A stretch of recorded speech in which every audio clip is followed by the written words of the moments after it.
What's good? How's it going, guys? We're here. We're with Weezer Wrestling, another character spotlight. You hear the music. We are starting this week with the Miz. We're going into the Miz. We've been talking about doing a character spotlight on Miz for a couple weeks now, and we finally got the time to get around and do it. Looking forward to this. So this is episode, what, 8.5? 8.5, yes. 8.5. Speaking of, that was a bad intro. I am your boy, as you know, Chitty Bang, as some may say, and we're here with Chris, the Most High. What's going on, everybody? Let's get the formalities out the way. Alright, so we chose to do the Miz because over the past couple of, we'll say the past year or so, we've kind of just been noticing his great work, and he's stacking up.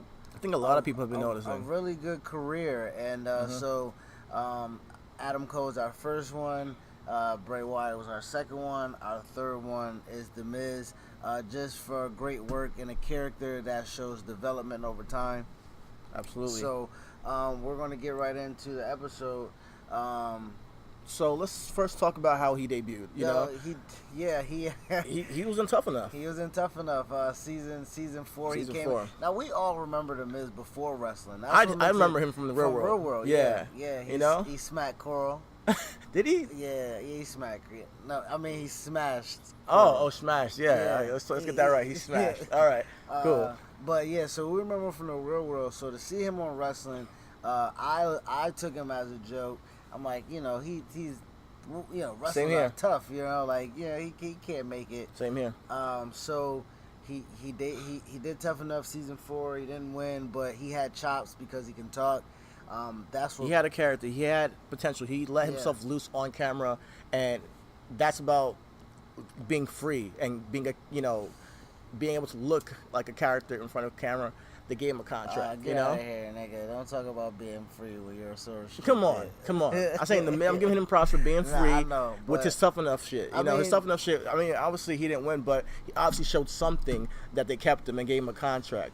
And from that point on, they were trying to image him and pigeonhole him into like a Ryan Seacrest of the WWE kind of thing. I don't think they pigeonholed him into that. I think he can work. I mean, just like Patrick Clark, he didn't win Tough Enough, but look who stands tall. Yeah. You know what I mean? Yeah. So I think they kept him around just because he can take a bump.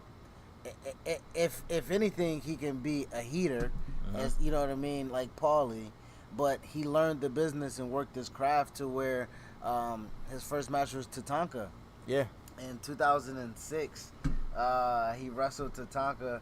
That was and if you go back and watch that match on the WWE Network, which we did, you'll go back and see how, like, he really.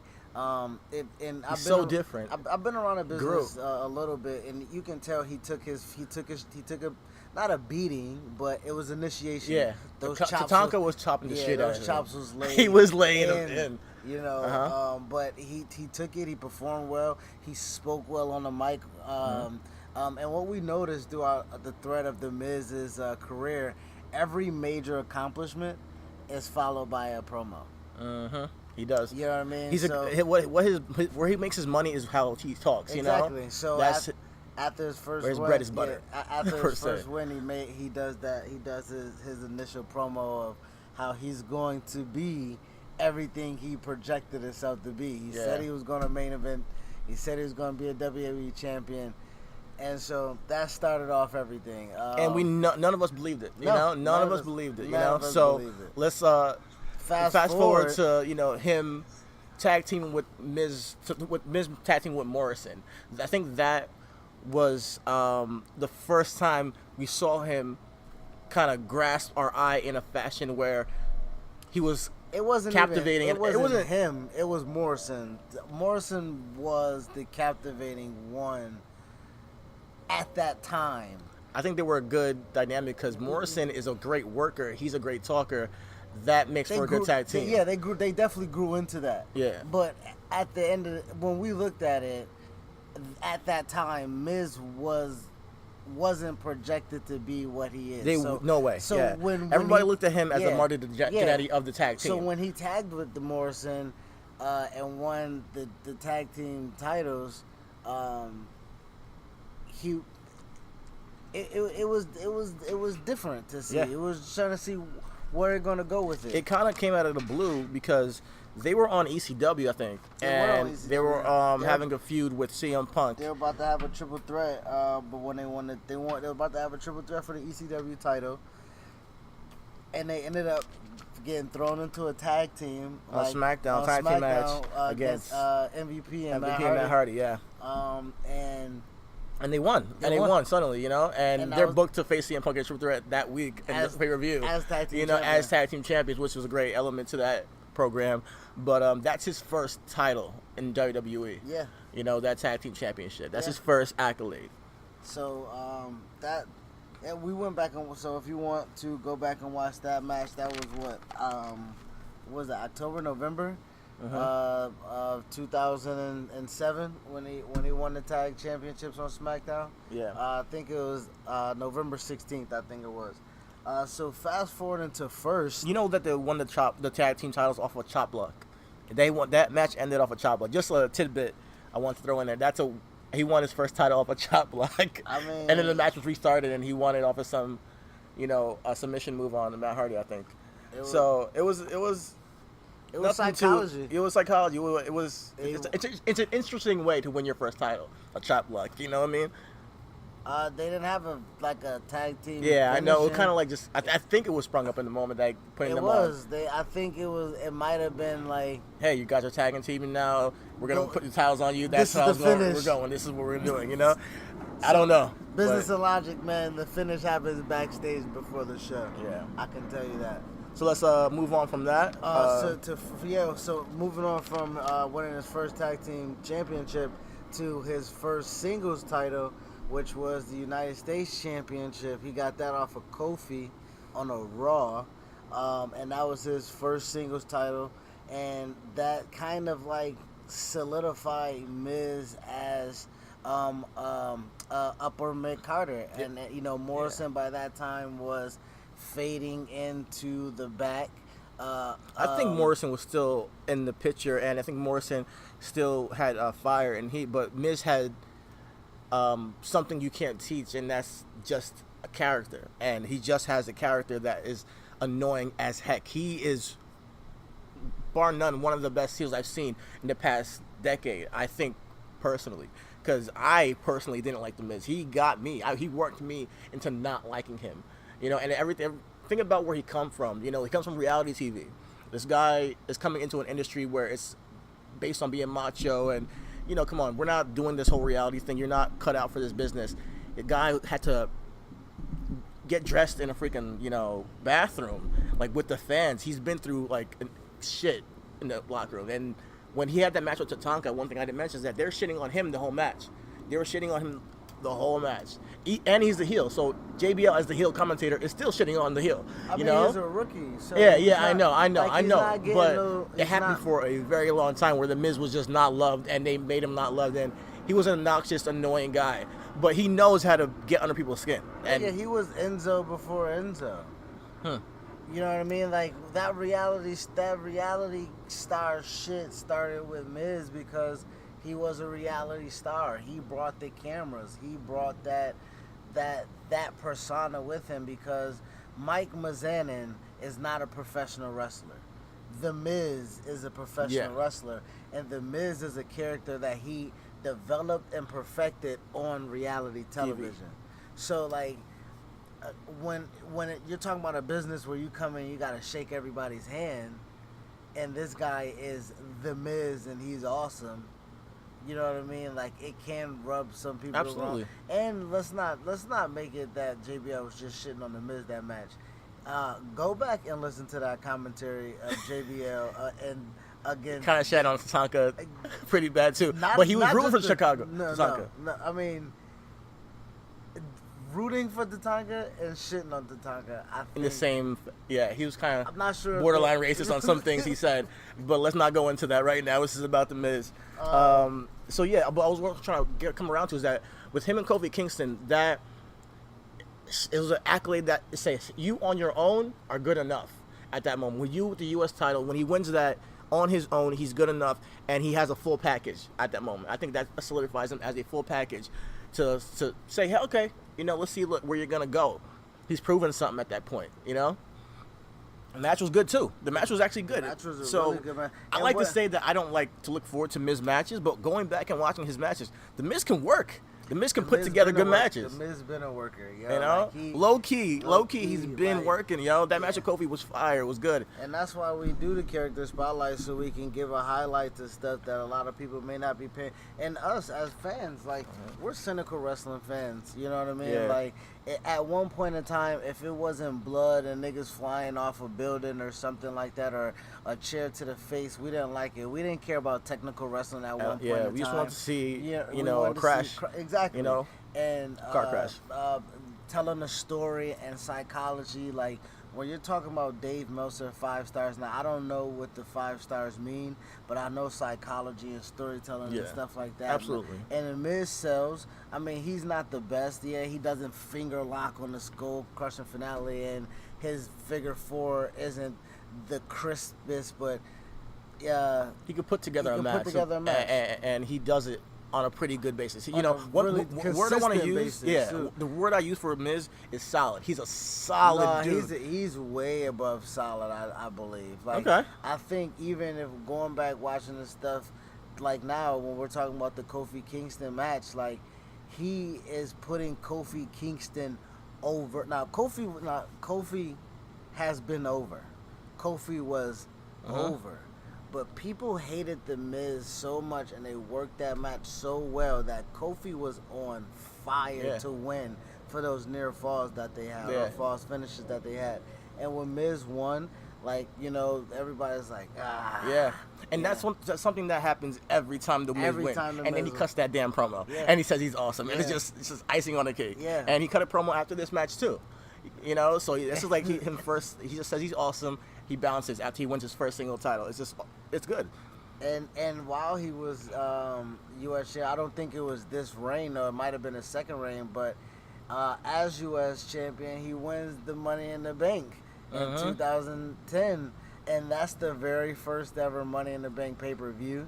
So he wins. Yeah. Is it? It's the very first pay-per-view. The Money in the Bank itself pay-per-view. From going from WrestleMania to actual pay-per-view. All right. And that was the main event of that pay-per-view for the Raw brand. Okay. And he won the Money in the Bank. Yeah. That one, and he cut a promo. people were so ready for Randy Orton to win. They were so ready. Randy was hot. Yeah, and to see the Miz just dump him off the ladder and get the belt, it just sucked all the air out the room, And I saw him I'm telling you right now, I saw him get the briefcase. I was like, all right, he's going to be the first guy to lose. I thought, all right, Miz is going to be the first guy to lose this. And there's no way they're giving him the strap. I immediately thought that. And he proved us all wrong, as we know. We'll say, right after we'll go right into it. Wait. What I wanted to say before the cash-in, a tidbit about that match is a really cool thing, is that his wife was out there watching him do that match. This was he wasn't his wife at the time, but she was Ted DiBiase's valet, which is kind of ironic. And she was out there with them watching that match while he won the Money in the Bank. She had a spot in that match. Yeah, she had a spot to climb the ladder. Yeah. John Morrison took her down, said, "Hey, get out of here." Go back and watch Money in the Bank. It was great. 2010. That was good. It was put together. Mark Henry had a good spot in there. It was a nice match. It was a nice match. That was a star-studded one. It was Evan Bourne, Kofi Edge. King, Edge, Chris Jericho, Randy Orton, Mark Henry, Ted DiBiase Jr. and The Miz. Yeah, it was packed. It was dope. And so we're talking about. So we're doing highlights of Miz's career and the career spotlight. So we go from his first career win, then we go to his first career title, which is the tag. Then we go to his first career singles title, which is the U.S.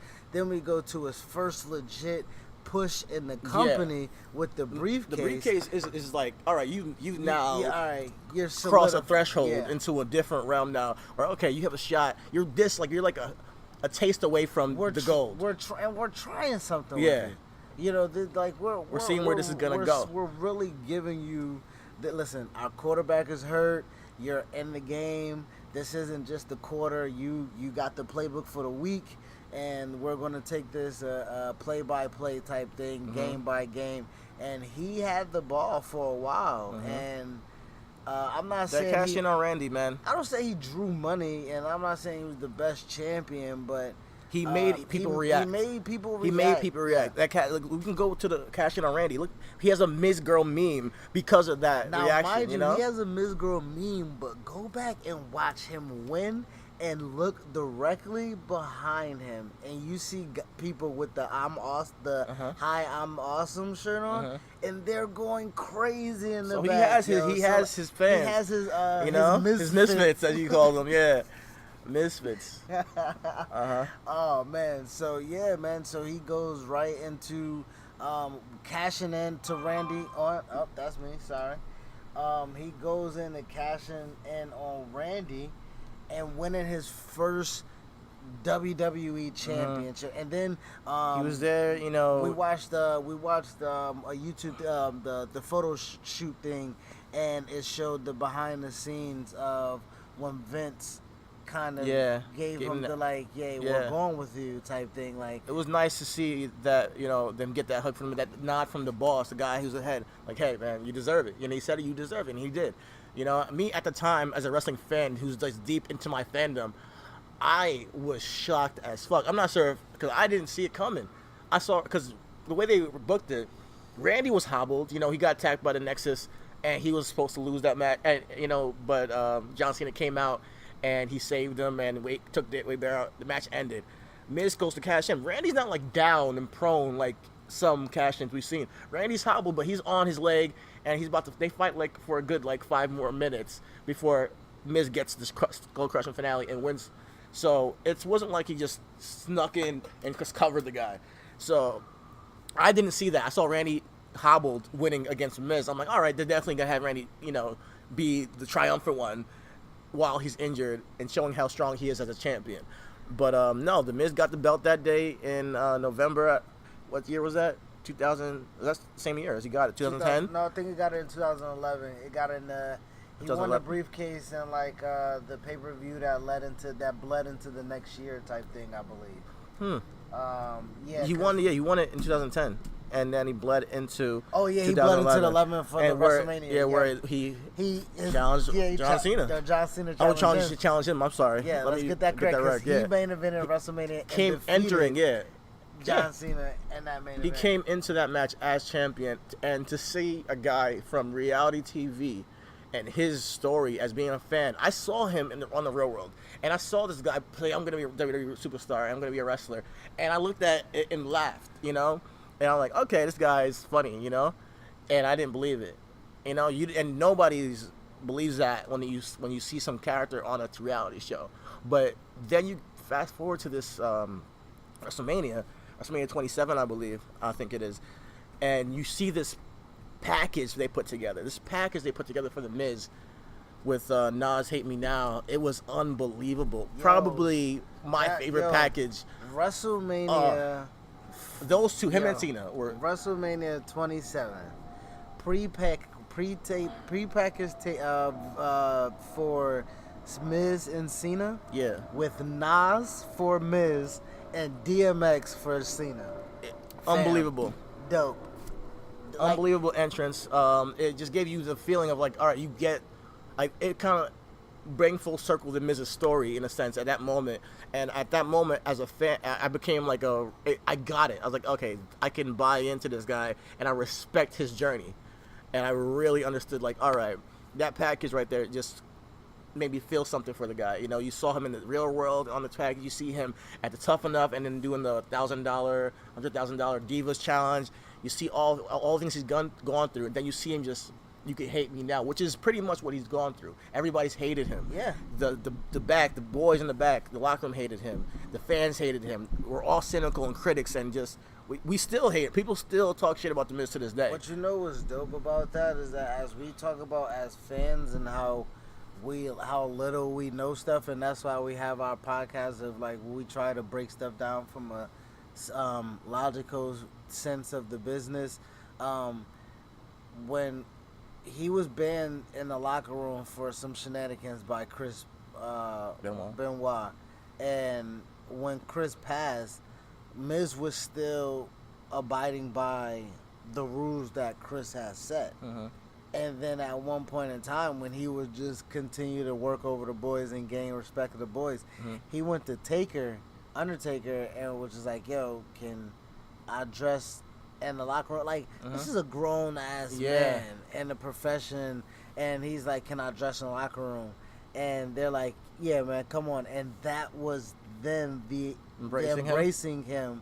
And I feel like once you get that, and then once Cena decides, because Cena's also a locker room leader, once Cena is like, yeah, I'm working a program with this guy. On WrestleMania, At WrestleMania. It's official at that point. I mean, he's granted the bigger picture is me and Rock, but still, like, you still... He has that moment. You get the it's rub. in history. You get the rub. And he won. Yeah. And, dude, he's tough as fuck because he got a concussion in that match. Again, we'll keep telling you to watch the match. Go back and watch the match, please. It's at the end of the match. Miz is on the barricade. Cena does his tackle off the barricade. His head just smacks the concrete. Miz's head smacks the concrete. It looks so sick. It's hard to even watch. And then from that point on, Miz is groggy as fuck. You can see it in his face that he's not there. The lights are not on. You know, but he still had the presence of mind to finish the rest of the angle with Cena and The Rock, get the win, and then The Rock, with the rock bottom at the end, he had the presence of mind while he's concussed. No, he didn't have the presence of mind. He didn't have the presence of mind, but he got through it. I'm saying that's the respect. It's the biggest show of the year, you know? You can't bluff that. You can't be like, all right, it's like, oh, he's injured, take this guy out. You gotta because Rock finish it. Rock must pose. Yeah, at that point, The Rock must pose. That's what they planned. Yeah. That's how they wrote it. But he went out there and finished his job. He did his job, and I respect that. Yes. And he won, and he got the championship, and he retained. We will never forget him winning that. We will never forget the Miz retained at WrestleMania against John Cena. His first ever main eventing of WrestleMania, and again in that photo shoot thing too, he was talking about how his friends were front row. His high school friends that will come over to his house and watch wrestling with him on Monday nights. Imagine how that must have felt for him. Like seeing your boys in the front row. Like you're the champion. We used to play around wrestling. We used to watch wrestling in my basement or my living room. And now I'm literally at WrestleMania holding the title in the main event. It's unreal. It's a storybook kind of story for him. And we go on from that. After that, he held on the title, and then he defended it at Extreme Rules. In a triple threat in a cage match against John Cena and John Morrison. John Morrison, yeah. And how ironic we're doing this on the eve of Extreme Rules. Absolutely. And the Miz dropped his title. He dropped it. It was another good match. He's a one-time champion. That was his one and only reign. Yeah, it's one reign that's on top. And I think he'll get it again. We never know with the way they do things nowadays, but I think he deserves it. I think he definitely can run with that. I think he can run with it, especially now. Imagine if I will get into it later. We'll go into. I have an idea and I'll book it later. So once he drops the title, go ahead. Once he drops the WWE title. I just want to say he nearly dies again in that Extreme Rules match. That wasn't a die. I mean, he didn't die. It wasn't a big... But they dropped him on his head off of that wasn't his head, double though. suplex. It wasn't his head. He landed on shoulder blades. Yeah, but it was a crazy bump from the top too. I'm just saying, to do that at WrestleMania, get a concussion, and then you're still defending the title next pay-per-view. It wasn't his next pay-per-view. Well, it was. It was. Wasn't the month later? Yeah, Extreme Rules. Extreme Rules was always at WrestleMania. Not back in the day. No, I think. Well, yeah, it is now. Ain't it too now? No, did we have Extreme Rules is this week. Back in the day, it used to be right after WrestleMania. What was after WrestleMania? The Greatest Royal Rumble, and then something else. Yeah, it was something like Payback or some shit. I don't know. Yeah, whatever. Yeah. But yeah, he lost the title. He dropped it there. And we'll move on. Let's go to Raw 1000. Yeah, Raw 1000. Talk about that. Raw 1000 is the next stop of the Miz's first. So on Raw 1000 and the year 2012 that was, the Miz wins his first ever Intercontinental Championship, making him a Grand Slam champion. Tag team championships. You got the main title, WWE champion. He's gotten the United States before that. Now, mind you, not only was he just a tag team champion, he was a double unified tag team champion with the Big Show. He had that. So at one point in time, too. he had 3 titles. Mm-hmm. He had 2 sets of tag teams, titles, and then he had the United States on his waist too. So like Miz was like, and at that point he was Money in the Bank winner. And true. He had within that time frame. I know he had Money in the Bank. He just was racking shit up. And he's like low key. The Miz has been racking things up. Low key racking things up, you know. So Raw 1000, he wins the IC championship off of Christian, which, like, so just like, and I good work match too. Like, okay, so 2012 was his first title, and 2018 was his 8th title, IC reign, and. What's what I just did? 6 years. Yeah, 8 reigns. It took 6 years for him to be a Grand Slam champion. No, it took him 6 years to be a Grand Slam champion, and then it took him 6 years to hold the IC title 8 times, from 2012, which was his first one, until today. And then 2018. So this year, I mean. This year when he beat Roman at Raw 25. It's funny because he went from the U.S. title getting that, like I think back to back, and then he's just been on this IC title kind of back to back thing. You know, and making the IC title the most prominent as it used to be back in the day. He does a great job with it. He does a great job. He showcases it. He showcases it. I mean, think about it. So Dash and Cody brought the title back, the white IC back, and then Dolph made it good. Miz made it good. Yeah, I love that they're boys in the locker room that respect the lineage of the titles, and I think Miz is one of those guys. He sees the lineage of the wrestling fan. Yeah, he's a wrestling fan. Like, he wants to make that title mean something, and when he has it, he wants to make a moment, and he does make moments. You can talk about the moment he had on Talking Smack. We'll talk about that later, but the Talking Smack shit. I think that comes up next. I think that's our next moment, isn't it? From when he wins. I was gonna talk about Sandow real quick. You know. Well, yeah, we can definitely talk about because that was one of the most funniest gimmicks. Having a stunt double. He was an IC champion. You know, him reinventing himself into this Hollywood character, running this thing with Sandow, and having this guy mimic his movements. I mean, and they said Sandow came up with some of the things, took it to the next level. It was just method acting. Yeah, you know what I mean. But the having the idea and then having the ability to perform it and have it get over, which it did. You know what I mean? Like credit, like that's a credit to 2 guys that are in sync with what they're trying to do, absolutely, and what their roles are. And like I said, they won They won the tag team championships together. Miz was an IC title, and when Sandow used to come out there with the baby IC joint, like get it right, it's Mizdow. I said Sandow, it was Mizdow at that moment. Mizdow was a huge hit, you know. And I want to give a credit to the Miz for working with people who don't have a spot. He did it with. You could talk about Alex Riley. You could talk about Bo Dallas and Curtis Axel. You could talk about Damian Sandow. He's working with people who don't have a spot, giving them a platform, and giving them rubs. You know, and giving them rubs. You know, then he reinvents himself and brings his wife back, makes him a whole new layer to his character, and he keeps it going. You know, he keeps it going, and he's never satisfied with like, okay, this is where I'm at. I'm just gonna ride with this wave. He's like, all right, what layer can I add to this Miz guy? And by him talking about bringing his wife back,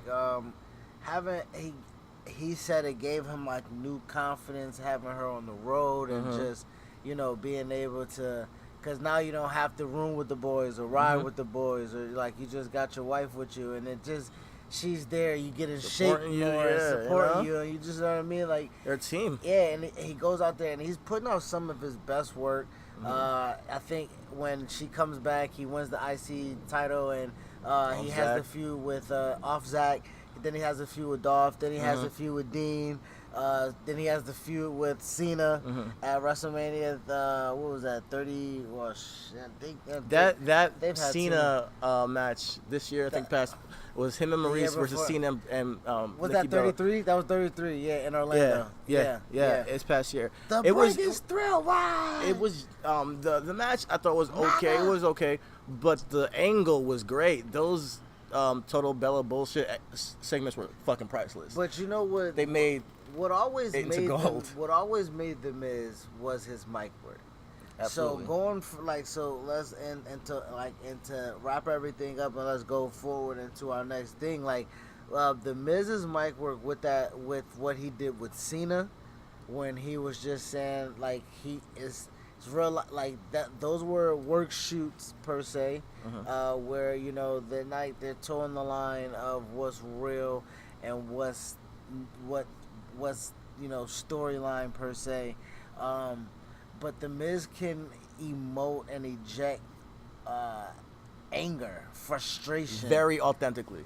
I know I use that word a lot, but it is he can when you see his anger, it comes across as if, okay, this guy's really upset, and sometimes he is. You like the Talking Smack segment, nothing is more bigger than that. Smack he segment, was legit pissed off about his placement.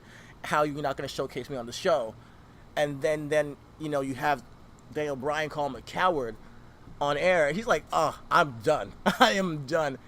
Fucking blows a gasket. Because people like you said, people discredit the Miz. Often, you know what I mean? Often, yeah. And his peers. I did. Who? But again, who cares about our? I know we're the fans. We pay and no. They do that for the counterpart, for their counterparts, for their peers, for their acceptance, for the respect. And Daniel Bryan is amongst his peers he's one of the most respected, and for him he's been doing to it for so long. Poo him, which and Daniel Bryan has a lot of I think he forgets that he owes a lot of his career trajectory from the rub of the Miz. Absolutely. I will say that the Miz is the Joker to Daniel Bryan's Batman. Their storylines are interweaved and intertwined throughout their career. And let's just talk about it. NXT. Daniel Bryan was put on NXT as the Miz rookie, and let's talk about where we're gonna go from the Miz from now, because I think where we go from the Miz is now, the essence has to go with this feud with Daniel Bryan. I think everybody wants to see that happen down the road, and what makes it so poetic in a sense is because of this long drawn out story that they've had. He was his rookie in NXT. He's trying to get Daniel Bryan to have character. Ironically, his character is Daniel Bryan. I mean, Daniel Bryan's character is a guy with a beard. Legit. That's just him being himself. Before he had the beard. Yeah. And that's what a lot of people don't understand when it comes to business with Vince. And if you're gonna be Bryan Danielson, who is Bryan Danielson? Yeah. What makes Bryan Danielson tick? Oh, you just love professional wrestling? Okay. We need more layers to that. Yeah, absolutely. And the Miz was able to give him layers, to give people those ethos, those pathos. You know what I mean? It made him become an empathetic figure off jump, because we're looking at this guy like, oh, he's been working hard his whole career, and you're a reality star guy, and you're gonna teach him how to wrestle and be a star. And you're gonna minimize his talent. Yeah, But from that point in time, Miz is already on the show. Yeah, he's been on for 4 years, I think. Yeah. By that point, he's been on WWE for 4 years when he took on Daniel Bryan in NXT, and so that started it. And then you take it off until they've had feuds for the U.S. title. Yeah. Daniel Bryan's first championship was the United States Championship. Off the Miz, right? Off the Miz. So that's there. And fast forward to like we said, the talking piece. Like the Miz got him over back then, and the Miz got Daniel Bryan over again while he was not even on the roster. And everybody wants to see Daniel Bryan fight even more after that promo. Yeah. So we want to see this. We want to see Daniel Bryan punch Miz in the face, and we haven't seen it, and we're just waiting. We're itching to see that happen. So that's where they have to go. When you say Joker to Batman, Joker sometimes has good points. Yeah. So that's what makes that's what makes Miz such a good character. Miz has good he legit has an angle. And that makes sense. A good villain. I work. I'm a worker. Yeah. If I'm not filming for these crappy ass WWE films that they have to just keep in rotation to balance the fucking budget, you know what I mean? Yeah. I'm on the road. He's a worker. I don't get hurt My concussion didn't put me out. Yeah. You know what I mean? He's Sorry, saying Daniel that Bryan. he can say he works like a coward, and I've always said, like, the Miz's work, it seems like a WWE style of work. You got to keep the guy safe, keep yourself safe. So that risky style from the Indies is what we like to see sometimes. Miz's style gets him to be so consistent, and gets him to be healthy and win all these accolades and all these championships and be Grand Slams. That's why he's gotten here. That reckless and testosterone-driven wrestling gets your neck broken. Ask Sabu. For real, dog. Ask Hiromu. How many times his neck's broken? Twice. You know what I mean? Like, Sabu, man. But going back to the Miz and Daniel Bryan, that's his Hall of Fame feud, I think. Yeah, I mean, that's where we should go from now. I'm not sure if we get it at SummerSlam. I would like to see it at SummerSlam, and see it even get stretched farther than that, possibly. Don't dry it out like AJ Shinsuke. Don't kill it and beat it into the ground. Like, let's draw out this Miz thing, have him face up at SummerSlam. Maybe they have another feud down the line at a Survivor Series or Royal Rumble. I don't know, but let's draw that thing out because we have some legs with this, I think I don't know, man, because I know Miz's. I know Daniel Bryan's contract is up September 1st, so I don't know if they'll give us that match before he resigns. Mm-hmm. If they make that the match he has to resign for to get. I don't know, but you gotta make incentives, for Dan Bryan to come back if he's not gonna leave for the Indies. We'll see. I hope that's the feud. And I think he'll resign. And with there's so much he could do. And with the Miz, we said he only had one WWE Championship run. Hopefully when they put the Universal title on the Miz, on Seth, him and Seth can have a feud for the Universal title. That would be good for me. I would love to see that. Right now he's not on Raw. So he's on SmackDown. So it would have to be with AJ. Yeah. I'm sorry. I'm high, people. Okay. Well, yeah. Give me a few with AJ. Holy shit. I want to see Miz tear AJ apart, on the mic, and then AJ go back at it. That would be good. Yeah, Miz and let's get that popping. Let's get that popping. I think AJ will probably go over, but Royal Rumble, AJ and Miz. Because people then won't know where they'll be going. The game will be out by then. Yeah, that's true. WWE will be out by the game will be out by then. I think AJ might drop it to Samoa Joe. I have a feeling. Ooh. I don't know, but that's for another day. Yeah. This is about the Miz. This is a Miz's character spotlight. But yeah, I would like to see Miz get another. My whole thing was another championship reign, just to add on to his Hall of Fame career, because I do think once he do that Daniel Bryan feud, that will put a bow on. I think that will solidify him being a Hall of Famer. Yeah, absolutely. He's already a Hall of Famer. He's already a Hall of Famer. Low key, he just stacked up all the accolades. I didn't even realize until I went back a couple a year ago. I'm like, damn, the Miz has done a lot, man. Yeah. So yeah, he's a Hall of Famer at this point. I always say the Miz to me is like a modern day Ted DiBiase. If the business was the same as it was back then, he probably would be in the mold of a Ted DiBiase, a guy who just is a extremely good heel that may not get the title as much. In this day when people do get the title, and can work and can put people over, and that's the reason why Ted never got the title. People over because people want to see him get his ass kicked. They just want to see it happen. He reminds me of Ted DiBiase. I think the Miz, when you put him in that senior, thank you. Yeah. When you put him in that realm of great heels, there are not many because you can't point to a time where he was a babyface. There was one brief moment with Ric Flair giving him the figure four and all that stuff. But it didn't really work for me. So him being a natural heel, he's just a natural heel. He's one of the best he just gets under your skin heels in the business of all time. So from day one, congratulations to the Miz. This will probably put a bow on our Miz episode, our character spotlight. We just wanted to give some appreciation to the Miz. Show you guys why we think he's awesome, why he is indeed awesome, as he says. And we'll catch you guys on our Extreme Rules recap. We'll do a few live Snapchats and Instagram. So follow us on Instagram. Reasonable Wrestling Podcast is the name. You can follow us on Twitter at RW Podcast 1. You can find us on SoundCloud at Reasonable Wrestling and on YouTube at Reasonable Wrestling. And we'll catch you guys later. Our next character spotlight, I believe, will be on the New Day. Yes, we have to do somebody black, so we're just going to do 3 black guys all in one. Okay. So we'll catch you guys. Show our brother some love. Show our brother some love and catch up, man. Yeah. So we'll catch you later, guys. Catch you later, man. And shout out to the Miz, man. You are indeed awesome, my friend. I came to play. There's a price to pay. Time for you to get down on your knees.